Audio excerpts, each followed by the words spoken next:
ამერიკაში ხარ რა გიჭირს? აი ამერიკაში რო ხარ ეგ გიჭირს რა.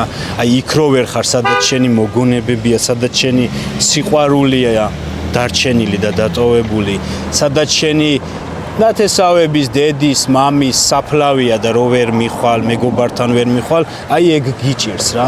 ფული არ განსაზღვრავს ბედნიერებას და ფული არ განსაზღვრავს რაღაცა საუკეთესო მდგომარეობას მეგობრობა, ხიმილი, ერთგულება განსაზღვრავს, რომელიც აქ არ გაქვს, იქიდან გამომდინარე რომ დრო არ გაქვს, იმიტომ რომ შენ გუშინ გახდი ემიგრანტი და რომ ყოველდღიურად არ იმუშაო მინიმუმ 10 საათი, უბრალოდ ვერ გადარჩები, ვერ ადაპტირდები, გარემოა ისეთი დიდ ხარჯებთანაა დაკავშირებული და აქედან გამომდინარე შრომა მიმდინარეობს.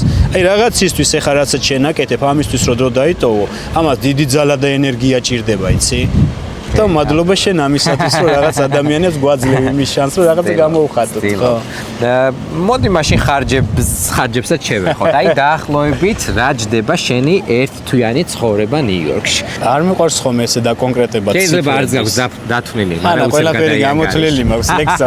ყველაფერი გამოთვლილი მაქვს. გარდა იმისა, რომ წასრიგებული ადამიანი ხარ ზოგადად.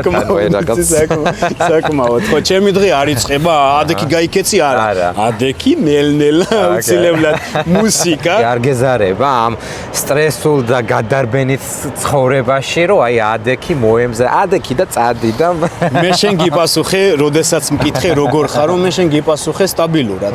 ზუსტად სტაბილურობა თუ ამ ფორმით არ შევინარჩუნე, სხვა საქმეში სტაბილურობა უცხო აღმოჩნდება და ვერ გავაგრძელებ იქ და ხო იცი ცხოვრება რისკია.